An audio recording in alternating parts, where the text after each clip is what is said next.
सकते हैं, जो आपकी सेपरेट लूंगा वो भी और इसमें भी ये भी, लेकिन इसमें थोड़ी सी मैं स्पेस को अब एक्सेलरेट करूंगा। अच्छा, सबसे पहले आपने जब भी आपके सामने कोई वेबसाइट ओपन होना तो आपने सबसे पहले क्या करना है, प्लानिंग करनी है।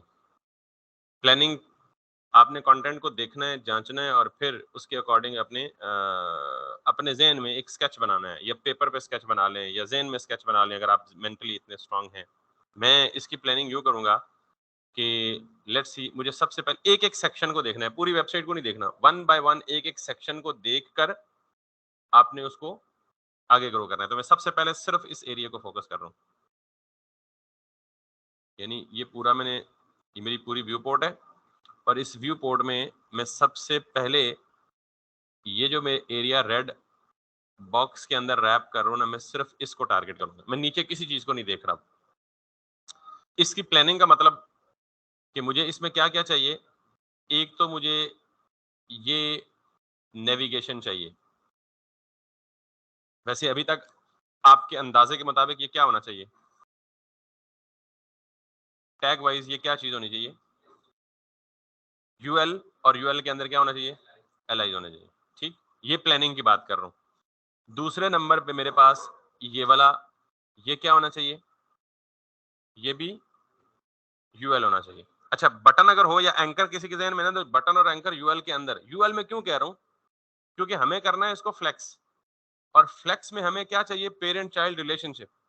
अब एक तरीका तो ये है कि हम पेरेंट भी डिव रखें और चाइल्ड में भी मल्टीपल डिव्स रखें, वो तो हमें खुद बनाना पड़ेगा, कॉम्प्लेक्स हो जाएगा। यूएल और एलआई क्यों, क्योंकि वो ऑलरेडी पेरेंट चाइल्ड का रिलेशनशिप बना बनाया मिलता है हमें, कि हमें पता है कि यूएल के अंदर लाजमी तौर पर क्या आएंगी, एलआईज आएंगी, और जितनी मर्जी एलआईज आप घुसेड़ दें आ सकती हैं। तो वो पेरेंट चाइल्ड, क्योंकि फ्लेक्स करना है तो वाई उठा उठा के डिव्स बना लें। ठीक है, आगे हालांकि डिव्स बनाएंगे तो हर्ज कोई भी नहीं होगा, वो भी ठीक चलेंगी, लेकिन उसमें आपकी फ्लेक्स और बाकी तरद्दुद बहुत ज्यादा बढ़ जाएगा। क्लियर होगी बात। दो यूएल्स को एक फर्दर रैपर में रखना है, क्यों, क्योंकि देखें, दो यूएल्स को मैंने क्या करना है, डिस्प्ले फ्लेक्स, और फिर आपको पता है कि एक यूएल को एक्सट्रीम लेफ्ट पे, दूसरे को एक्सट्रीम राइट पे, तो जस्टिफाई कंटेंट स्पेस बिटवीन। अगर आपको बेसिक लेआउट की प्रैक्टिस कराने का मकसद ये है कि वो समझ आ गया है, तो आप इसे देख कर ना जुबानी बता सकते हैं कि यार ये मैं कैसे बनाना है, जो मैं कर रहा हूं। अब आखिरी बात ये है कि आप ये देखें कि ये एक्सट्रीम लेफ्ट और राइट पे नहीं है, इसके लेफ्ट साइड पे भी कुछ स्पेस खाली है और इसके राइट साइड पे भी कुछ स्पेस खाली है। इसका मतलब ये है कि मेरा जो ओवरऑल कंटेंट है वो पेज के सेंटर में है, एक्स्ट्रा साइड्स पे थोड़ी थोड़ी स्पेसेस हैं। अभी तक मैंने आप में से किसी को प्रॉपर तरीका कंटेंट को सेंटर करने का नहीं बताया, तो वो इसमें बताऊंगा। ये बात समझ आ गई, किसी को मसला तो नहीं है। अच्छा, उसके बाद ये प्लानिंग का पहला फेज हो गया। दूसरा फेज क्या है कि वेबसाइट के सेक्शंस को बताएं, आई मीन वेबसाइट के डिफरेंट एरियाज को एक्सप्लोर करें। ये जो टॉप वाला एरिया है जिसमें मेन्यू है, इसको हम क्या कह सकते हैं, हेडर। नीचे आए और ये जो बॉटम वाला यहां से नीचे एरिया है, इसको हम क्या कह सकते हैं, फुटर। और उसके बाद इसको हम एक सेक्शन कह सकते हैं यहां से लेके यहां तक, ये हमारा दूसरा सेक्शन है, यहां से लेके यहां तक, ये पूरा क्या है, ये हमारा तीसरा सेक्शन है, ये हमारा चौथा सेक्शन है, और ये हमारा पांचवा सेक्शन है। सेक्शन का मतलब पोर्शन। मैंने एक पूरे वेबसाइट डिजाइन को मल्टीपल हिस्सों में स्प्लिट कर दिया, तकसीम कर दिया। अब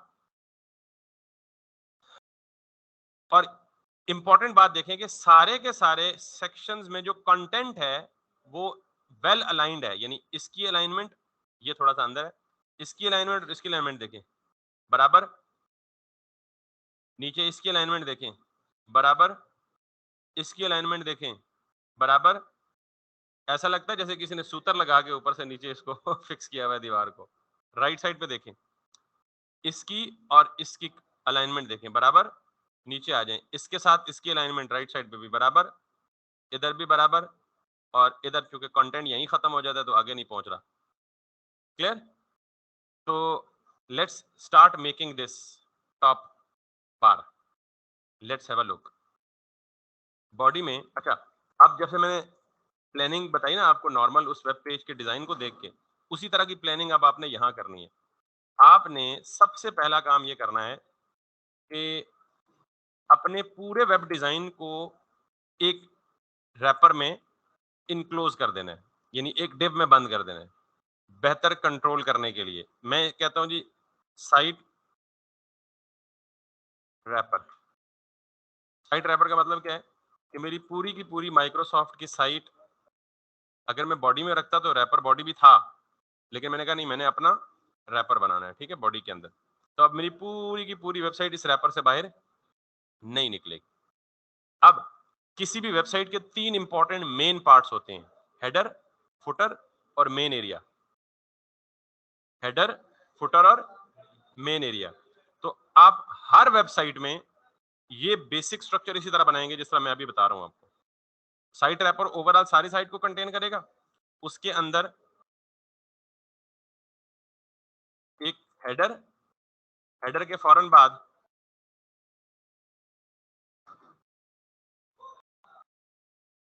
मेन एरिया और मेन एरिया के फौरन बाद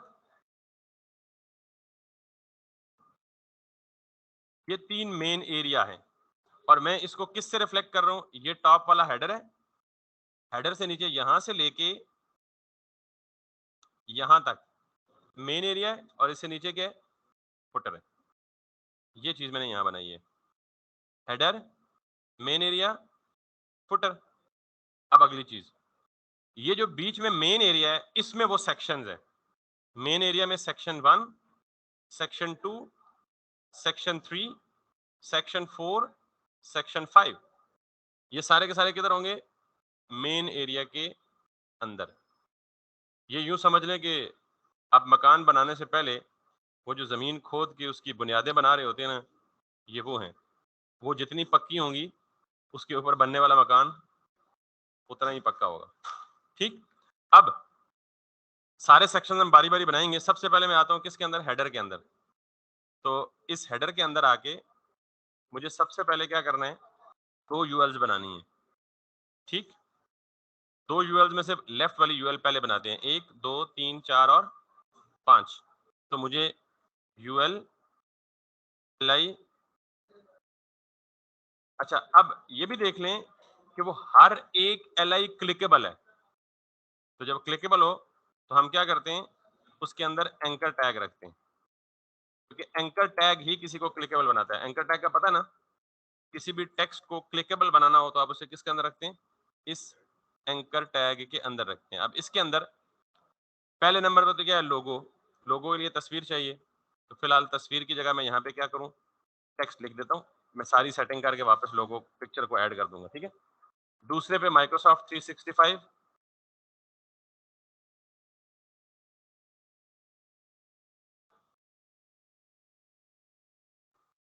तीसरे पे ऑफिस, चौथे पे विंडोज और सपोर्ट।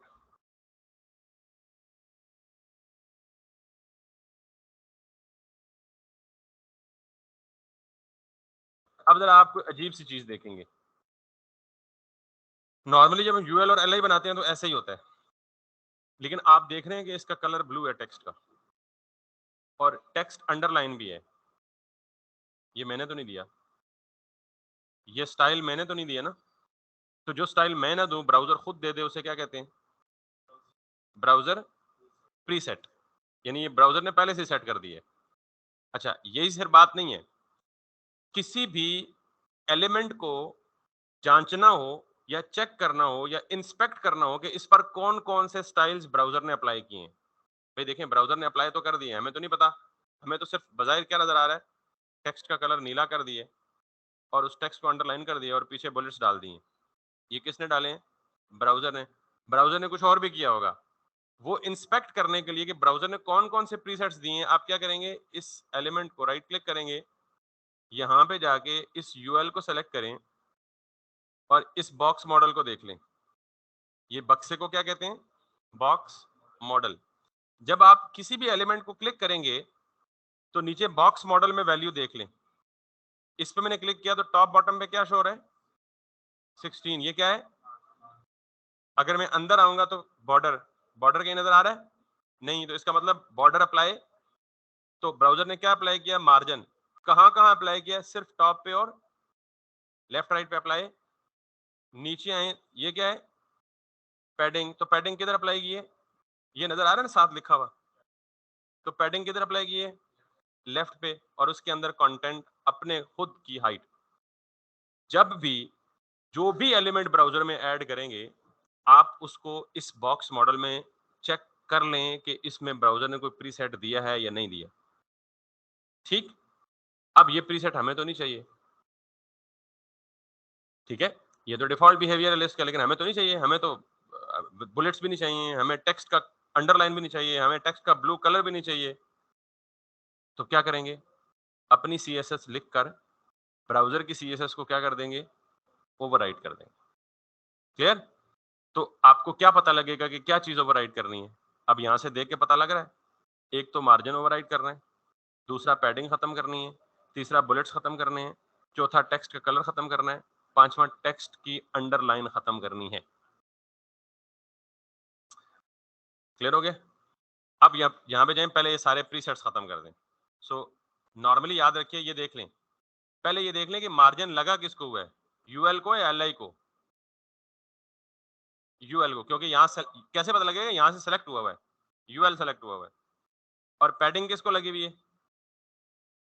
नहीं, लेफ्ट साइड पे देखें ग्रीन कलर, और इधर से देखें एलिमेंट कौन सा सेलेक्टेड है, यूएल को भाई। अच्छा, बुलेट्स के बारे में आपको इंफॉर्मेशन नहीं मिलेगी, लेकिन अगर आप यहां पे जाएं तो लिस्ट स्टाइल टाइप की प्रॉपर्टी जरूर लगी हुई है डिस्क। खैर, इस पे बाद में आता हूं, पहले मैं मार्जिन और पैडिंग हटा के दिखा देता हूं आपको।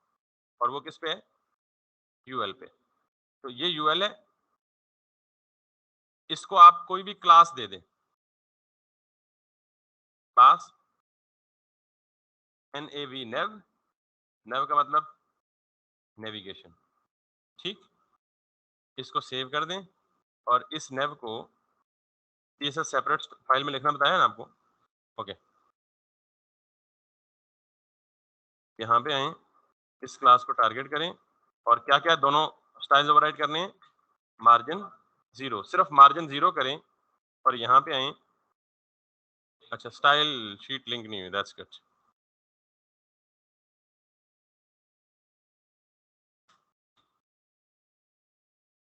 अब अगर आप वापस जाएं और यूएल को सेलेक्ट करें, टॉप और बॉटम मार्जिन, मैंने मार्जिन की प्रॉपर्टी दे दी तो उसने सारे मार्जिन खत्म कर दिया, चाहे टॉप पे हो, चाहे लेफ्ट पे हो, चाहे राइट पे हो। और अब अगर यूएल को सेलेक्ट करके नीचे देखें तो मार्जिन में क्या आ रहा है?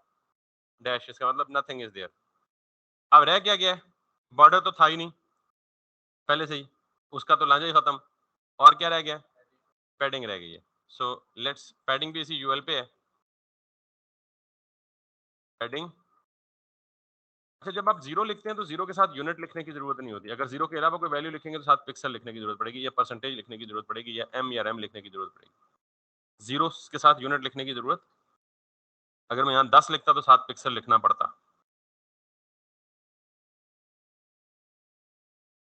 ठीक, तो इसका मतलब है कि मेरा पैडिंग भी खत्म हो गई, मार्जिन भी खत्म हो गई, लेकिन सवाल ये है कि वो बुलेट्स किधर गए हैं? वो तो हमने यूज ही नहीं की ना, वो गायब क्यों हुए? वो गायब नहीं हुए। एग्जैक्टली जब मैंने पैडिंग खत्म की तो वो स्क्रीन से बाहर निकल गए। तो मैंने इस पे एक और प्रॉपर्टी लगानी है, लिस्ट स्टाइल टाइप नन। तो अब पता नहीं खत्म हुए या नहीं हुए, थोड़ी देर के लिए पैडिंग खत्म करके देखते हैं कि वो खत्म हुए बुलेट्स या नहीं हुए। पैडिंग खत्म करेंगे तब, तो वो भी क्या होगी? तो इसका मतलब ये है कि जब भी आप यूएल लिखेंगे उस पे ये सारे प्रीसेट्स होंगे। ठीक, आपको चाहिए तो रख लें, नहीं चाहिए तो रिमूव कर दें। अब रह गया टेक्स्ट का अंडरलाइन होना और टेक्स्ट का ब्लू होना। अच्छा, टेक्स्ट यूएल के अंदर है, टेक्स्ट यूएल के अंदर है, टेक्स्ट एलआई के अंदर है। सोच, टेक्स्ट किसके अंदर है? एंकर के अंदर है, एंकर एलआई के अंदर है, और एलआई यूएल के अंदर है। टेक्स्ट किसके अंदर है? तो जो चीज जिसके अंदर होती है, प्रीसेट भी उसी पे अप्लाई होता है ना। अभी जो अंडरलाइन हुआ हुआ है वो क्या हुआ हुआ है, टेक्स्ट हुआ हुआ है, और जो कलर ब्लू हुआ हुआ है वो क्या हुआ हुआ है, टेक्स्ट हुआ हुआ है। तो इसका मतलब, अच्छा अगर आपको ये ना पता चले कि ये प्रीसेट किसका है, तो आप यहां पे जाएं और यहां पे जाएं, ये देख रहे हैं टेक्स्ट डेकोरेशन, अंडरलाइन और कलर, एलिमेंट कौन सा सेलेक्टेड है, एंकर। इसका मतलब ये है कि अगर मैं, अच्छा नॉर्मली एक और बात आपको बताऊं, जिस तरह HTML में पेरेंट चाइल्ड है ना, जो डिव बायर होती है वो पेरेंट होती है, उसके अंदर उसका चाइल्ड होता है, उसके अंदर उसका चाइल्ड होता है, उसके अंदर उसका चाइल्ड होता है, और उसके अंदर ये दादा पोता वाली चेन चलती जाती है आगे। ठीक, CSS में भी ऐसे ही मुमकिन है।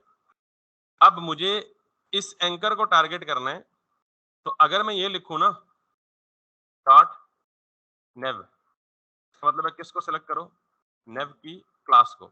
अगर स्पेस दे के मैं लिखूं li, स्पेस का मतलब है कि तमाम एलाइज जो नेव के अंदर है उनको सेलेक्ट कर लो। ये यहां पे स्पेस क्या शो करती है, स्पेस के बाद जो एलिमेंट है वो क्या है, चिल्ड्रन है, वो क्या है। तो ये जो मैंने लिखा ना डॉट नेव, इसका मतलब नेव की क्लास को पकड़ेगा। स्पेस li, ये जितने li टैग्स हैं जो नेव के अंदर हैं उनको पकड़ेगा। Make sense. स्पेस a, जितने a li के अंदर हैं और वो li नेव के अंदर हैं उनको पकड़ो। तो a क्या हो गया यहाँ पे, पोता, li क्या हो गया, अब्बा, और ul क्या हो गया। ये नेस्टेड सिलेक्शन का तरीका है, ये किसी भी एलिमेंट तक पहुंचने का एक तरीका ये भी है। अच्छा आप कहेंगे आपने ये क्यों किया, अगर मैं सिर्फ यहाँ a लिखता ये भी हो जाता, लेकिन इसका मसला नुकसान क्या था, पूरे पेज पे जितने ए होते सारों को सेलेक्ट कर लेता। तो ये करने का मकसद क्या है कि सारे एज को नहीं, सिर्फ उन एज को टारगेट करें जो नेव के li के अंदर है। CSS की सिलेक्शन का तरीका, ये काम नॉर्मली मैं पहले हफ्ते में करवा देता हूँ स्टूडेंट को, आज आपको तीसरा हफ्ता चल रहा है मेरे ख्याल में। अब इसको पिक करना चाहिए आपको उसूलन में, इसलिए आपको पहले खपाता रहा हूँ लेआउट्स पे लेआउट्स पे लेआउट्स पे लेआउट। क्लियर। अब मुझे दो चीजें रिमूव करनी है। पहली चीज टेक्स्ट डेकोरेशन, ये जो अंडरलाइन काम है ना, ये अंडरलाइन किस प्रॉपर्टी से आता है, टेक्स्ट डेकोरेशन। और अगर हटाना हो तो क्या करते हैं, टेक्स्ट डेकोरेशन। अब वापस आए, सारों का अंडरलाइन हट गया, अब कलर ब्लू है, तो मैं यहां पे क्या करूंगा, टेक्स्ट का कलर चेंज करने के लिए कलर ब्लैक कर दें, कंट्रोल एस, सेंस। अब इन सारी एलाइज को आमने सामने लाना है, तो देख लें एल सॉरी यूएल को मैंने क्लास दी हुई है नेव, तो नेव पेरेंट हुआ, तो मैं यहां पे क्या करूंगा, डिस्प्ले फ्लेक्स। अभी आएगी ना, मैं अभी आगे चलता हूँ। क्लियर हो गया, जितनी भी एक्स्ट्रा चीजें थी, जितनी भी अननेसेसरी चीजें थी वो सारी क्या होगी, हट गई। अब वही चीजें जो मुझे चाहिए। अब नेव यूएल को क्लास दी है, इसके डायरेक्ट चिल्ड्रन कौन है। अब मैं ये चाहता हूं कि नेव के अंदर क्या पड़ा हुआ है, आपने कहा स्पेस कैसे देंगे, तो स्पेस देंगे तमाम के तमाम चिल्ड्रन को। मैं ये कहता हूं जी मार्जिन 12 पिक्सल्स, ये किसको देगा मार्जिन 12 पिक्सल्स, उन तमाम एलाइज को जो नेव के अंदर है, पर सिर्फ मार्जिन 12 पिक्सल। तो हर एलआई टॉप से भी, राइट से भी, बॉटम से भी और लेफ्ट से भी कितना मार्जिन लेगा, 12 pixel. So if I come back, ठीक। अब क्योंकि मैं ये एक स्टाइल कर चुका, तो मैं इसी को अगर कॉपी कर लूं और पेस्ट कर दूं नीचे, मजीद कुछ भी ना करूं, तो दो यूएल्स एक जैसी बन गई। अब बीच में टेक्स्ट चेंज कर लूंगा, लेकिन अब पहला चैलेंज क्या है, इन दोनों को आमने सामने लाना है। आप जरा देखिएगा, ये यूएल 1, ये यूएल 2, इन दोनों का पेरेंट कौन है? इस हेडर को पकड़ें, मैं नीचे भी लिख सकता हूं, लेकिन मैं कोशिश करता हूं जिस सीक्वेंस में एचटीएमएल में एलिमेंट आ रहे हैं उसी सीक्वेंस में यहां लिखूं। हेडर पहले आ रहा है तो पहले लिखूं, नेव बाद में आ रहा है। इसको भी क्या कर दूं, डिस्प्ले फ्लेक्स। अब ये दोनों जुड़ गए हैं, तो मैं क्या चाहता हूं कि ये जो रिमेनिंग स्पेस है ना, ये कहां आ जाए, इन बिटवीन, दोनों के बीच में। तो जिसको मैंने फ्लेक्स दिया है, इसको लिखूं जस्टिफाई कंटेंट स्पेस बिटवीन। अब आखिरी चीज ये रह गई है कि अगेन ये लेफ्ट साइड पे स्पेसेस कुछ एक्स्ट्रा नजर आ रही हैं आपको। आप इंस्पेक्ट करें और दिस टाइम बॉडी को इंस्पेक्ट करें। नजर आ रहा है बॉडी पे टॉप भी मार्जिन, राइट पे मार्जिन, लेफ्ट पे मार्जिन, बॉटम पे मार्जिन। मैंने तो नहीं दिया, इसका मतलब ये क्या है, ये ब्राउजर प्रीसेट किस टैग को है, बॉडी को है।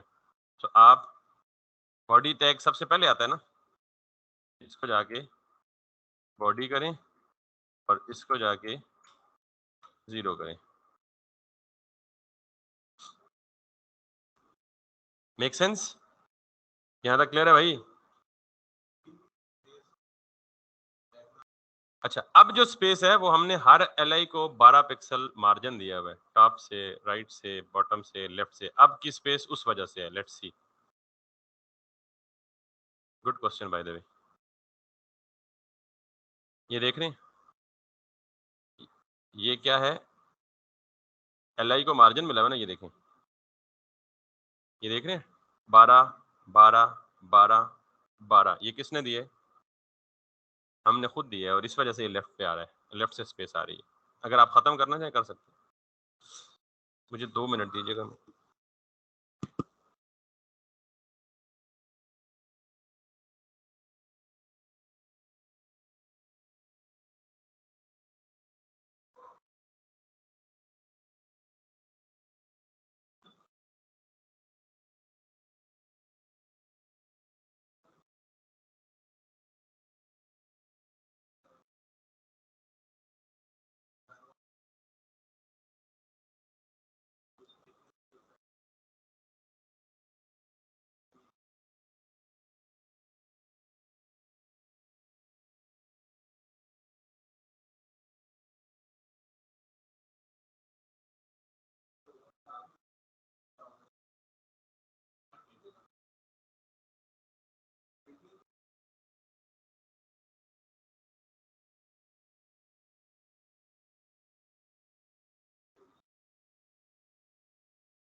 चलिए, अब रह गया आखिरी काम इस पर्टिकुलर चीज का, वो ये जो मेन्यू शो हो रहा है ना, ये थोड़ा सा दरमियान में शो हो रहा है, दोनों साइडों से थोड़ी सी स्पेस है। तो ये जो काम अब करने लगा हूं ना, ये नीचे तमाम सेक्शंस के लिए होगी, अभी नहीं होंगे, लेकिन यही काम बाकी सबके लिए सेम करना होगा, सेम तरीके से करना होगा। ये जो काम है ना, इसका मतलब ये है कि कंटेंट को सेंटर में किसी रैपर ने लाया हुआ है, किसी कंटेनर ने लाया हुआ है। यानी मैं आपको एक बात बताता हूँ, मैं कहता हूँ जी कि ये जो हेडर सेक्शन है ना, इस पूरे हेडर सेक्शन को उठाएं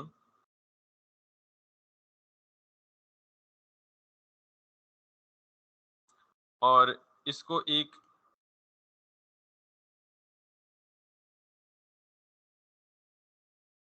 और डिव में डाल दें, जिसको आपने नाम क्या दिया हुआ है?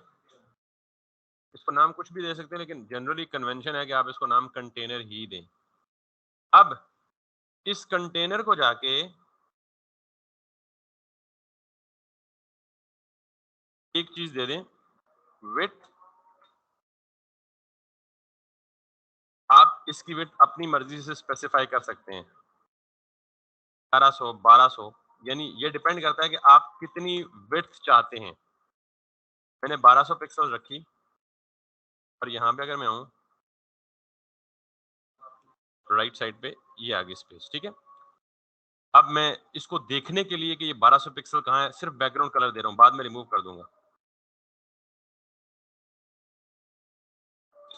इसका मतलब है जिस चीज को भी मैं इस कंटेनर में रखूंगा, वो सिर्फ इतनी लिमिटेड स्पेस में आएगा, लेकिन ये होना किधर चाहिए? सेंटर में।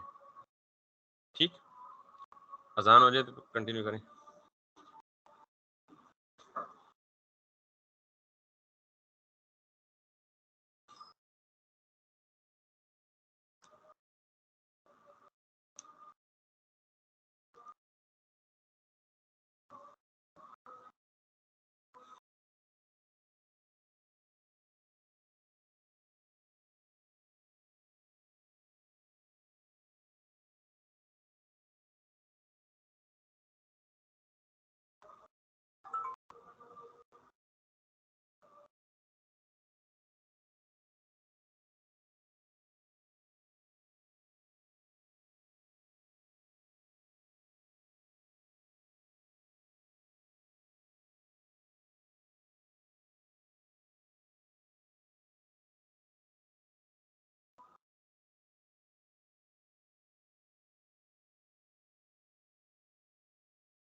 अच्छा, सो नाउ अब हमें इसे करना है सेंटर में। हमारे पास एक सोल्यूशन पहले से है, हम किसी भी div को जस्टिफाई कंटेंट करते हैं, वो खुद सेंटर में नहीं होती, वो अपने कंटेंट्स को सेंटर में करती है। ऐसे ही है। अब मुझे इस रेड कलर की div के जो कंटेंट हैं, वो क्या है बेसिकली पूरा का पूरा हेडर। तो अगर मुझे उस पूरे हेडर को मूव करने के बजाय इस रेड कलर के कंटेनर को मूव करना पड़े सेंटर में, उसके लिए मैं जस्टिफाई कंटेंट नहीं करूंगा। जस्टिफाई कंटेंट किसको मूव करता है? अपने चाइल्ड को। समझ आई है बात? यानी मैं अगर जस्टिफाई कंटेंट सेंटर करूंगा तो ये क्या करेगा? अपने चाइल्ड को सेंटर में करेगा। मुझे चाइल्ड सेंटर में नहीं चाहिए, मुझे ये रेड कलर की डिव खुद सेंटर में चाहिए। इसके लिए जस्टिफाई कंटेंट नहीं चलेगा। समझ आ गया ना फर्क? इसके लिए मैं क्या करूंगा, मैं इस कंटेनर को कहूंगा मार्जिन। अच्छा पहली बात सुन ले, मार्जिन की बात सुन ले। अगर मैं सिर्फ मार्जिन देता हूं तो ये कहां कहां से मार्जिन उठाएगा? टॉप, राइट, बॉटम और। अगर मैं इस मार्जिन के सामने 4 वैल्यूज दे दूं, 12 पिक्सल्स, 12 पिक्सल्स, 15 पिक्सल्स, 17 पिक्सल्स, तो ये क्लॉकवाइज मूव करेगा। पहली वैल्यू टॉप मार्जिन लेगा, दूसरी राइट, तीसरी बॉटम, चौथी लेफ्ट। यानी हमें बजाय इसके कि margin top, margin bottom, margin left, margin right अलग अलग प्रॉपर्टीज दें, हम एक ही प्रॉपर्टी देके 4 वैल्यूज दे दें। ये चारों वैल्यूज क्या कंसिडर होंगी? Top, right, bottom, left. Sense? अगर हम 4 के बजाय 2 वैल्यूज दें, तो पहली वैल्यू होगी टॉप बॉटम दोनों के लिए और दूसरी वैल्यू होगी लेफ्ट राइट दोनों के लिए। समझ आई बात? यानी मार्जिन इस केस में अगर मैं इसको चेंज कर दूं, तो इस केस में मार्जिन टॉप बॉटम कितना लेगा? 12 पिक्सल, और लेफ्ट राइट कितना लेगा? 16 पिक्सल। अब मैं ये चाह रहा हूं कि भाई मार्जिन टॉप बॉटम क्या दो? 0 दे दो, और लेफ्ट राइट को मैं कोई वैल्यू ना दूं बल्कि ऑटो कर दूं। ऑटो का मतलब पता है क्या है? जो अवेलेबल रिमेनिंग स्पेस है ना, वो आधी लेफ्ट पे कर दो, आधी राइट पे कर दो, तो रेड कलर का कंटेनर ऑटोमेटिकली क्या हो जाएगा? मार्जिन 0 का मतलब टॉप बॉटम दोनों से 0 मार्जिन दो, और लेफ्ट राइट पे क्या कर दो? ऑटो कर दो। ऑटो का मतलब जितनी रिमेनिंग स्पेस है उसको, और इसको मैं अब रिफ्रेश करूंगा तो ये आ गया सेंटर में। ये प्रॉपर तरीका है जिसके लिए आपको होल्ड किया हुआ था कि ये मैं बताऊंगा कि कैसे हुई। ऐसा नहीं होता कि आप हर एलिमेंट को 2-2 पिक्सल देके ट्राइयां करें, हाँ जी सेंटर में पहुंच गया, नहीं पहुंचा। ठीक है, हाँ। अब अगर आप इसको ले जाएंगे ना किसी भी स्क्रीन पे, कहीं भी ये डिस्टर्ब नहीं होगा, अपना लेआउट अपनी जगह या अपनी पोजीशन नहीं छोड़ेगा। ठीक। सो ये बात समझ आ गई है? अब आपको लगता है कि माइक्रोसॉफ्ट का कंटेनर बड़ा है, तो आप क्या करें, अपना आके, अच्छा रेड कलर आप रिमूव कर दो ना। अब मैं किसी भी कंटेंट को अगर कंटेनर में रखूंगा तो ये इसी बाउंड्री के अंदर रहेगा, इस बाउंड्री से बाहर नहीं जाएगा, और मैं यही कंटेनर की क्लास रीयूज करूंगा for all the different sections below. इसको अगर आपको लगता है कम है तो इसको क्या कर दें, 1270 पिक्सल्स। क्लियर हो गया? रेड कलर हटा दिया ना, वो तो जस्ट सूत्र लगा के देखने के लिए था कि कहां तक जा रहा है। अगर आपको still it's not working well or not satisfactory, you can go it with 1300. That's pretty much for today. दो के मैंने सारी चीजें वही बताई हैं, एक या दो चीजें चीजें वो भी वही हैं, टेक्निक्स बताई हैं। इसमें कोई मसला है तो बता दें, अदरवाइज हम यहाँ पे इसको रोकेंगे और कल यहाँ से कंटिन्यू करेंगे। यानी माइक्रोसॉफ्ट का जो रिमेनिंग पोर्शन है या सेक्शन है वो कल। जी ये अभी कर देता हूँ आप लोग।